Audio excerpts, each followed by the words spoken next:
This week on the podcast, we've got 7 guests varying from 3 different promotions. We're also going to talk UFC 197, Titan FC kicking off. Also, we'll have a little talk about some other matchups and a retirement as well, and a release in the UFC.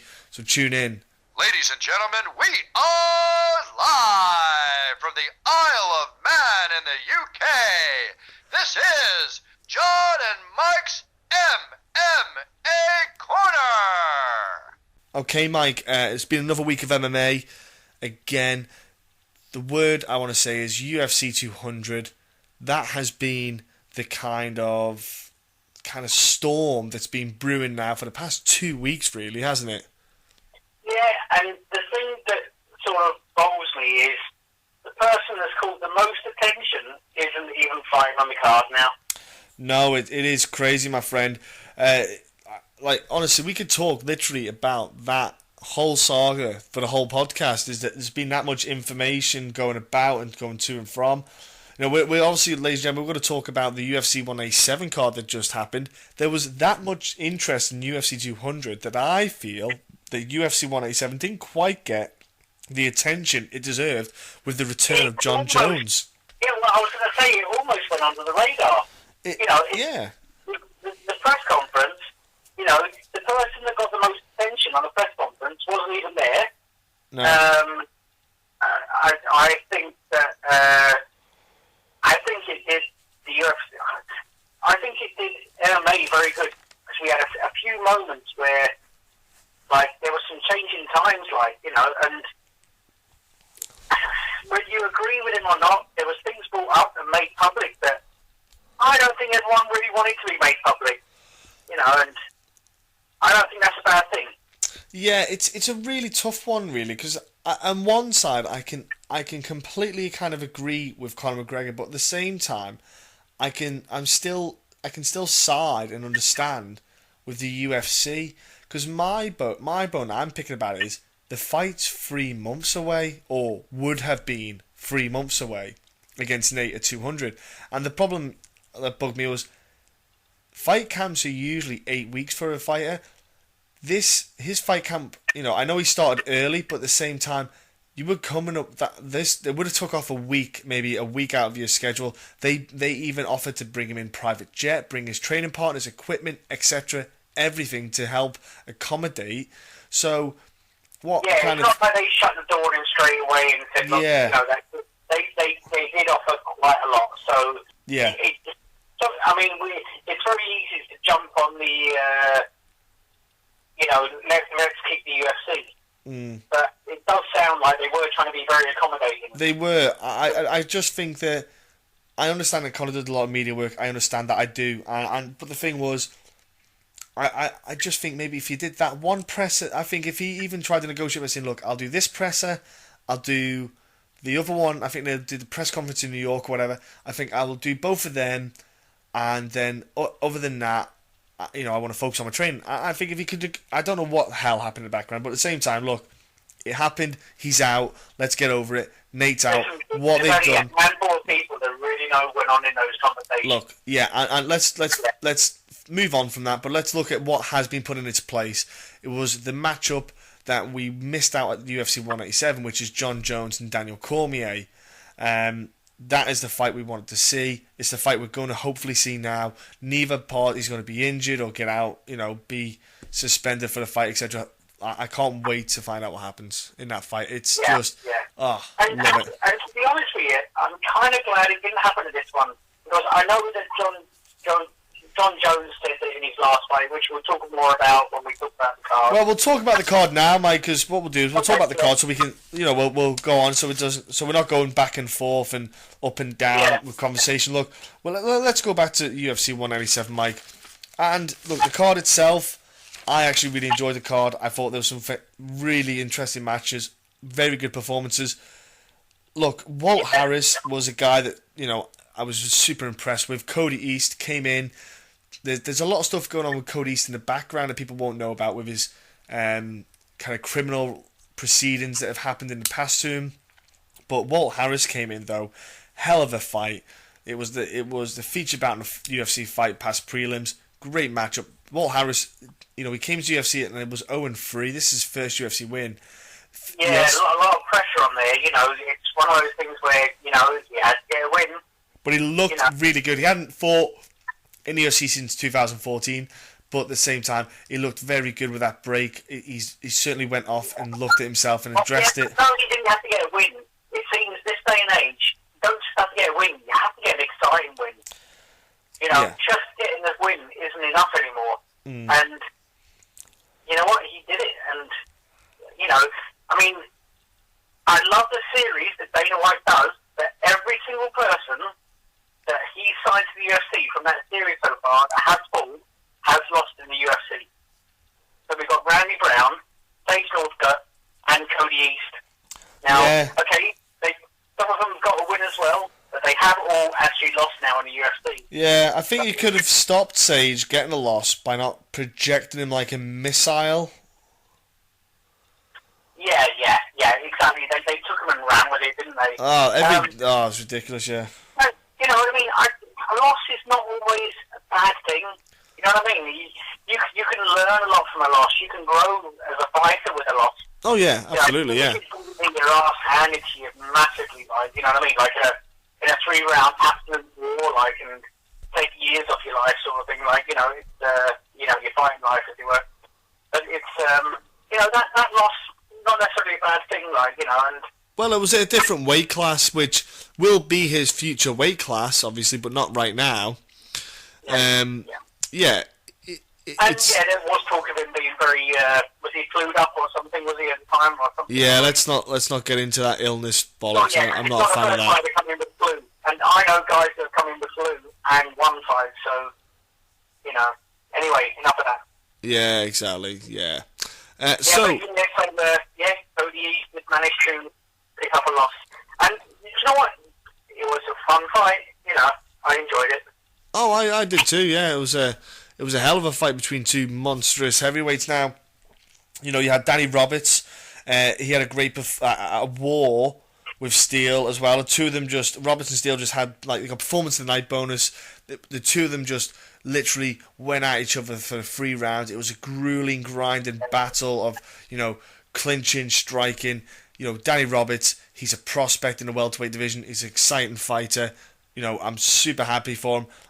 We're going to get him on next week. I was speaking to him online because I said to him, I actually apologised to him. I said, look, I am sorry, Danny, for not getting you on. I am just an asshole and forgot about everyone because I can't keep up to date with every fight card, but I am going to get him on to talk because he's got a bonus as well. So come on, that's awesome. Yeah, and with Dominic Steele, he looked like a weight above. He looked huge at the weight. Yeah, I was impressed by Steele's, recovery, so to speak, from the Zach Cummings bout. I did think that Danny Roberts was probably going to have him over here. Steele definitely showed improvements in this fight from his last outing. So I'll be honest with you, I think Steele will still be I think he'll probably still stay in the welterweight division in the UFC. I still think he'll be a contender in the years to come in probably the top 20 rankings. He's definitely got some potential in him. He just needs to get it brought out. Yeah. Look, Carla Esparza, Mike, she's back. She got the win. It was almost like we forgot how she lost the last one. Yeah. The good thing for her was she got the fight in, she got the win, and she got the 3 rounds under her belt. She got all you want. That was that was ideal for her. Yeah. That was much needed. When you've been out for a length of time, the last thing you want to do is go in there and blaze someone or stop somebody in a round. 2 or 3 rounds is fantastic. Look, one of the standout moments of the whole card, Yari Rodriguez just starching Andre Philly. What a man this guy is, Rodriguez. He's just it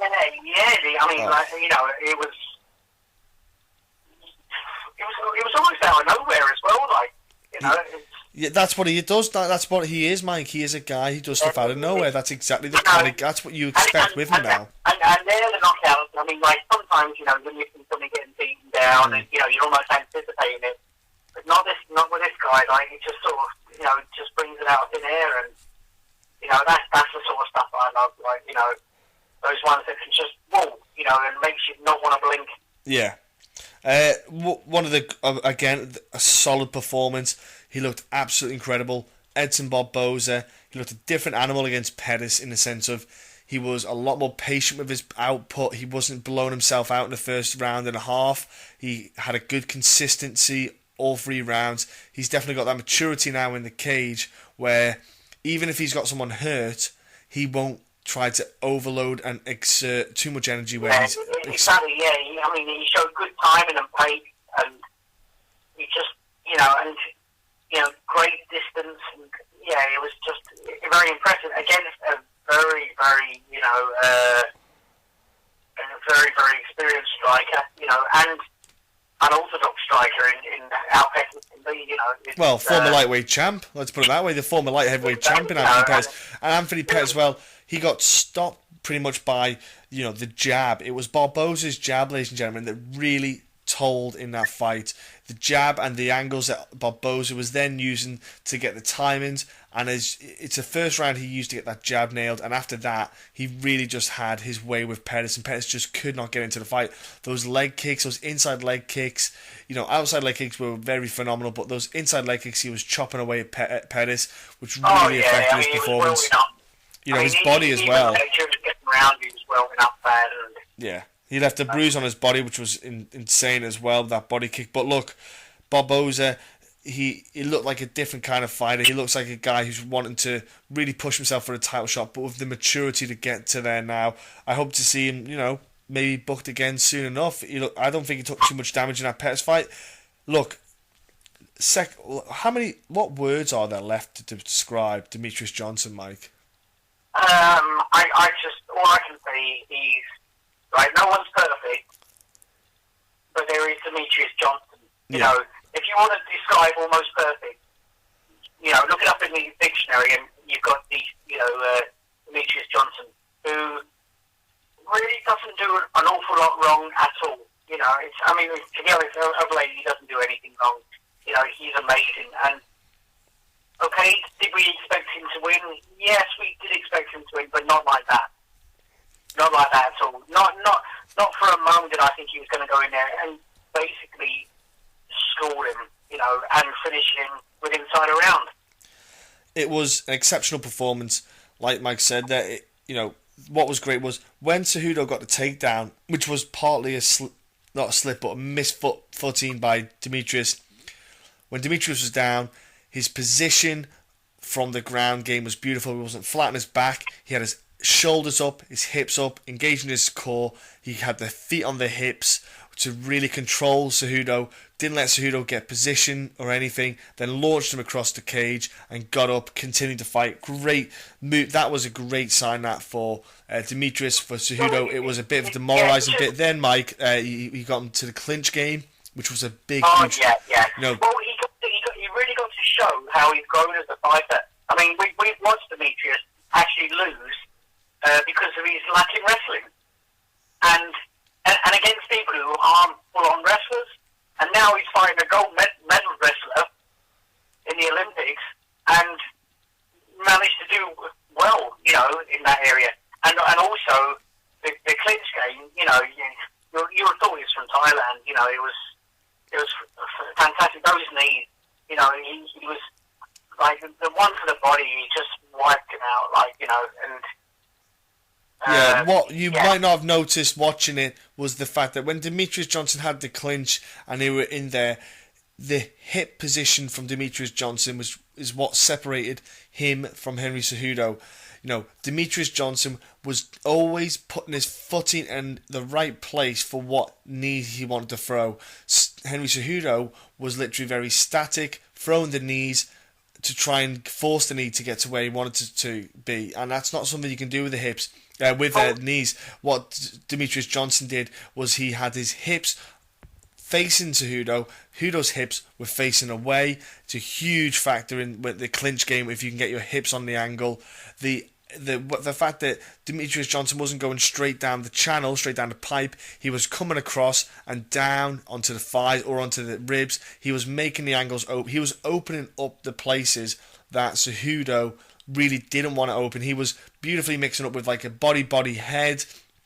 He was mixing up the whole kind of clinch game that if you watch it back, you will see it, ladies and gentlemen. It was really something that Cejudo wasn't able to get his head around. It was too much information at once for him to really kind of basically analyze and react to. And Demetrious Johnson, he got the body shots in because he was opening up that body shot by mixing up to the head. Just again, like we said, masterclass. Henry was very honest, and he actually admitted that in preparation for this fight, they actually felt one of the safe areas in engagement was the clinch, and yet that actually turned to be his downfall. Yeah, the thing is for Henry though, he feels that it's a strong point because he does the wrestling, but the problem is it's not wrestling. We're not wrestling. We're doing MMA, and I think Henry, he's only young in the MMA game. His head will realise that after that fight. Look, let's go to the main event, Mike. Jon Jones, OSP. I have mixed feelings about the fight because obviously I wanted Jon Jones to go in, put on a stellar performance, but at the same time, Jon Jones, in my eyes, I was happy he got 5 rounds because he's about to have a fight with Daniel Cormier, and if it goes 5 rounds, he's been out for a while. He wants to get that ring rust out of the way, blow any cobwebs of that 5 rounds out of his system. He played it safe because the problem with OSP is he can finish you, and he is. I mean, Jon Jones said something that I've always said is very true. Like, if you've got a busy mind in a fight, if you think too much in a fight, then when you engage, your opponent's not there anymore. So long as they have sufficient skills, that's why you should do a lot of stuff on instinct in a fight. If you start sort of picturing things in your head, then that person's not there anymore, and that's what Jon Jones felt. He felt that the change in opponent, he said like he could see a lot of things he wanted to do, but then when he then tried to put them into actual reality, the guy had moved on or whatever, so he puts it down to less ring rust and more change of opponent, which, okay, I'm sure that had something to do with it as well, but I'm kind of glad that there was a change of opponent because he did get that 5 rounds out, and you do wonder if there was ring rust, which I'm sure it was as well, then Daniel Cormier might have taken advantage of that even more so. And, when Jon Jones and Daniel Cormier fight again, I want them to be as 100% as they could possibly be, whether it's physical and mental. It brings into play the theory of a tune-up fight for someone. It brings up the idea of should guys have tune-up fights to bring them back into after a long layoff, rather than jump into, if you are a title holder, jumping into the title fights, should they maybe, like for example, Cain Velasquez, he had those issues, he's had terrible issues with it. He comes back and he's champ. Should he have not? Maybe the title should be vacated. Maybe he should have to vacate it or do an interim title fight with someone like the number 1 contender rather than fighting the champ. I don't know, but maybe it's up in the air with this whole tune-up fight, which is I think it's a good thing. But then again, if you're the fighter and you're the champ, you don't want to give a belt. I like it. But look, the thing is, Jon Jones went in, did a fraction of what he could do. But the problem was, you had Daniel Cormier in the commentary box, literally breaking down everything Jon Jones. Jon Jones probably as well didn't want to do too much, because he doesn't want to maybe give away some of the bits that he wants to use when he fights Daniel Cormier.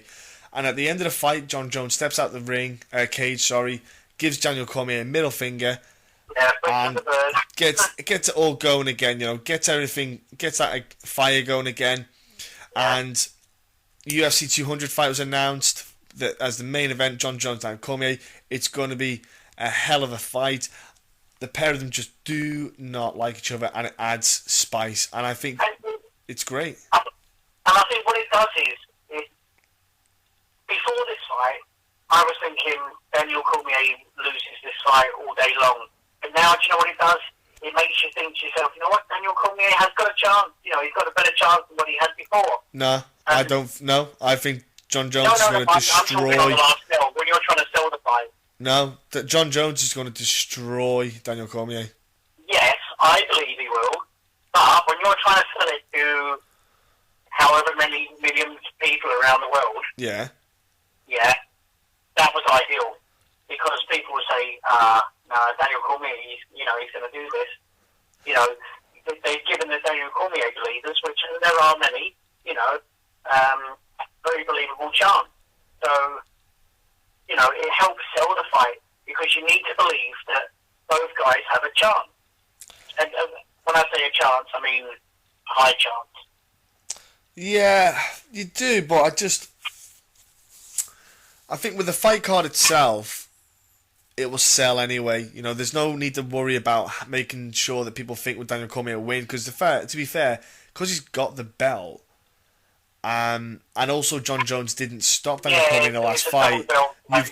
You've got a bit there anyway, and also they won't really need to talk about that. They'll just have the rivalry of the two of them spouting off be enough to sell the fight.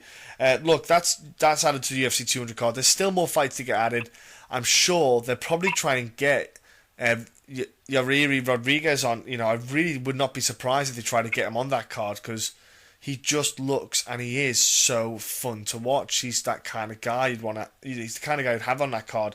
Let's move on then, Mike, to...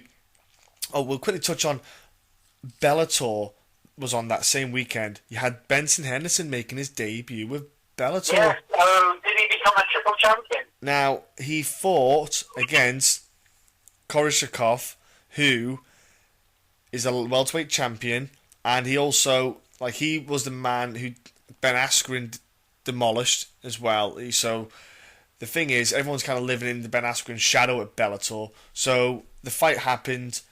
There was a lot of people who were expecting Benson Henderson to win. You know, I myself really had Benson Henderson win, because I was going off the Koreshkov that lost to Ben Askren. That's why. But the Koreshkov that fought Benson Henderson was a completely different guy, and I was so impressed. He's only young anyway. He's shown huge improvements in his... Oh, yeah, the growth in his game is, you know, tremendous. Because Benson Henderson is a nightmare for anyone. You know, and, you know, I thought he was going to go in there, win the title, and, you know, we were going to have some good fights down the line, which, you know, I'm sure are still there. But, you know, yeah, it just shows you how Bellator is moving on and growing as well as a promotion, you know, as far as the you know, the fighters they have on their card, you know, on their rotor line. Well, a big problem was the size difference. Hendo was seriously outsized in the matchup, outstretched. You know, Koreshkov was stronger, bigger, just a all round. It was too much for Henderson to handle. Wasn't strong enough to get any takedowns. The striking, I tell you what, Henderson showed what a chin that man has got. Like, Henderson can take a crack. He got dropped in that fight, Mike. Right? He got dropped a couple of times in the fight, and he literally was able to still compose himself to keep fighting back. He got absolutely clobbered with some flying knees, Mike. It was insane, some of the cracks he took.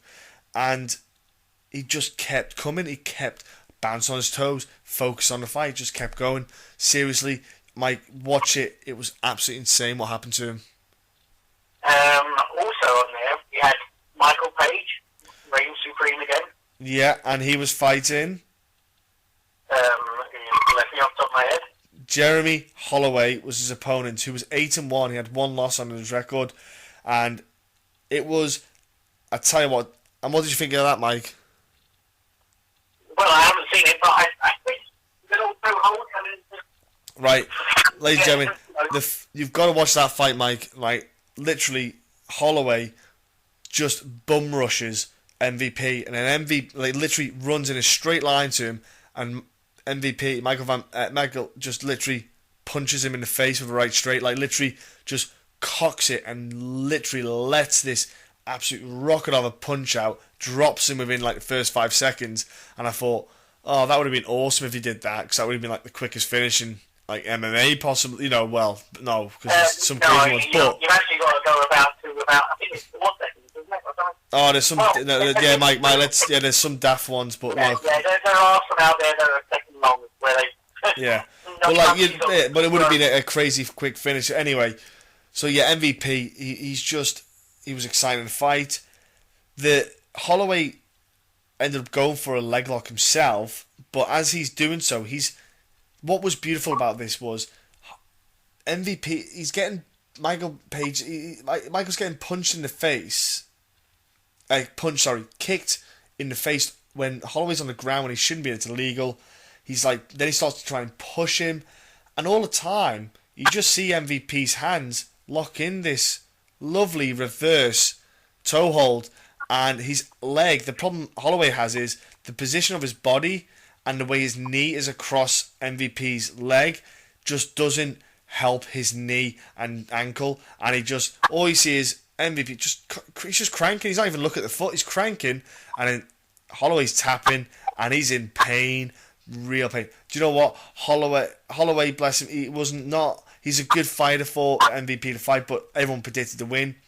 They need to seriously now, Bellator need to seriously push MVP as a fighter in general. They really start to, I know they do push him, but I think they need to market him as best as they can to really get everything out of this guy, because he is just a great entertainment fighter to watch. He's so fun to watch. He's such a charismatic person.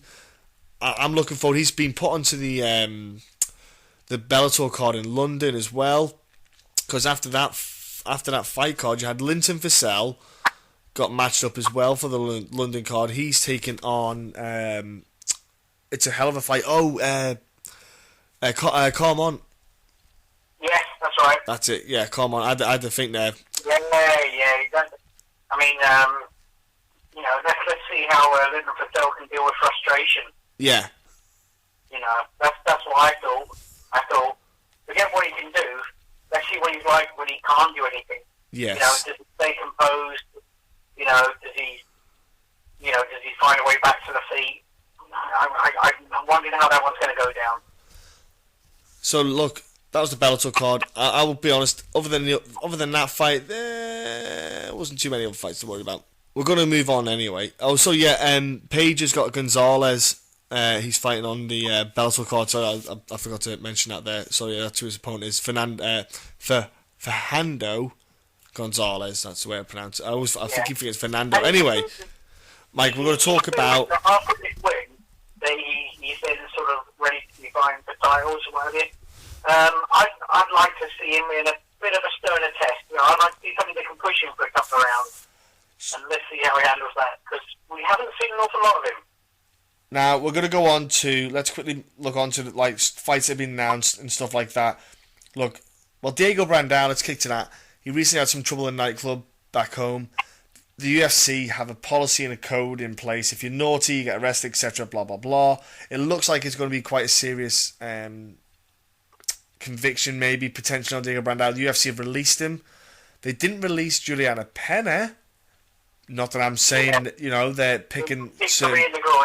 Yeah, they're picking like Juliana Pena, who's, she's a top contender. She's attractive. They can use her as a marketable fighter. Diego Brandao not had the best success in the past couple of years, so to speak. Yeah, I think what it is with Juliana, I think they were looking at that as more as a thing as, was it a retaliation rather than a mutual sort of go-to sort of thing. But either way, anyway, I'm just bringing that up. But look, Diego Brandao's been released. He's gone. He's out. Another person who is out of the UFC, not by choice, but for medical reasons, is Mr. Paddy Holohan, the fighter. The guy was meant to fight at this UFC Rotterdam card against Willie Gates. It's not happening. He's had to retire and move on to new pastures. Look, I was going to say, not only is he out of the UFC, he's out of the MMA. As far as competing, anyway. Yeah. He swears to stay in and coach, etc. And I think to anyone's camp, he brings experience and some cracking skills. He is. It's a shame he's gone. Look, a couple of fight announcements with some UK fighters. Not that I'm picking on, not that I'm favouring any UK fighters over everyone else, but I am at the moment. You got Joe Duffy. He's got Mitch Clark. You got Joanne Calderwood against Valerie Letourneau, who is the first female flyweight fight in the UFC. It's at £125. It's looking like the UFC then are opening up that 125 division, because Misha Tate has even looked at going down to 125 if it was there. You've got the chance of super fights. You know, you got Joanna Jacek who can fight at 125. It just opens up a market there and a potential. It's a great idea. I love it. Hopefully, we'll see that develop as well, because there's some girls like Rosie Sexton. She was a 125. I had to fight in the UFC at 135, so we'll see how that goes. Exactly, and had the 125 been there when she was, fighting, I think she'd have had a lot more success, definitely. And then we have Jake Matthews fighting Stevie Ray as well going on. That fight is a hell of a fight, because Stevie Ray he's unbeaten in the UFC. Jake Matthews is a potential, like a great prospect. Stevie Ray is too. I'm good they're both fighting each other because I like the pair of them. It's super frustrating. I like them both. Super frustrating, but it's happening anyway. Also, coming up this weekend, there isn't any of the big boys in MMA promotions-wise this weekend, but it gives a chance for other promotions to shine. You've got, for example, there's a lot of regional shows going on this weekend, so definitely if you're in the area when there's a show on, go and watch it. You've got Valor Fights, which is this is their big one this year. The big one that they do. It's Fight for Autism. They raise a lot of money. We've had a lot of fighters on. We've got Will Boldick, who's on this week as one of the guests. We've had a few of the fighters from the card. It's a great cause they're raising money for. They've got UFC fighters coming down. They've got Kane from the WWE. It's just like there's a good vibe, a good feel event. They try to, do what they can. I love it. The fighters are all in for a good reason because they want to fight, and also, if they can raise a few more dollars for everyone, albeit. Titan FC, though, they're back again this weekend. Hell of a card. Hell of a bunch of fights on. I'm really looking forward to this Titan FC card. I've had a lot of the fighters on. Again, this week we've got, like Jason Novelli, Jose Torres, Pablo Alfonso, you got Peter Pettis. Got a handful of guys on this week from the Titan card. It's just fun all round with them. Mike, what's your thoughts on this Titan card come up this weekend? Well, Titan, I don't think I've ever put out a bad card. They are, they're, as far as production goes, I think they're fantastic. I've always favoured them. Their cards are fantastic from the first fight through to the last fight. When was the last time you ever saw a bad fight on Titan? I won't say, but there has been fights that have not been what we expected. There was recently, and even you had Jason Novelli against Zach Bussier. It was not the fight of the night that everyone expected. They were both too cagey. It was more of a safe fight, but Jason got the win, got decision win anyway. Any fights? Sorry, go on, Mike. They're entertaining, aren't they, on the whole? They are. Is there any fights in particular, Mike, that you're looking forward to on the card? Well, I'm looking forward to the Steve Cole against Neil Mohammed. That is a fight, definitely, ladies and gentlemen, you want to tune into. It's the main event, and it's the main event for a reason. You got Steve Cole, the former World Series of Fighting welterweight title holder. He's a guy who's got a wealth of experience travelling around the world competing against Belal Muhammad, who is literally a prospect and he's unbeaten. Who's going to win? You got the young against the veteran, so to speak. It's a great signing, Steve Cole, as well, for the promotion. Like we said, we had Jeff Arnson on this week. He talked about some of the great fights they've got going on. And look, seriously, if you've got UFC Fight Pass, buy it. Watch this card. Tune in. The production is great. The commentary is great. The fights they put on is great. I love Fight Pass. I will definitely be looking forward to the Titan FC cards every time they're on. Yeah, so that's the Titan FC card on this weekend. Again, enjoy your weekend, everyone. Enjoy the fights that are on UFC Fight Pass if you're watching it. We'll be back next week where we'll be talking about UFC Rotterdam, and obviously there'll be a lot more fight news popping up. I'm sure there'll be fight announcements, etc., or people getting suspended, or people getting released. I'm sure lots of stuff will be happening. So me and Mike, we're both going to enjoy our weekend, aren't we, Mike? Yep, exactly. Exactly. We're going to have an awesome time. So, ladies and gentlemen, thank you for listening this week.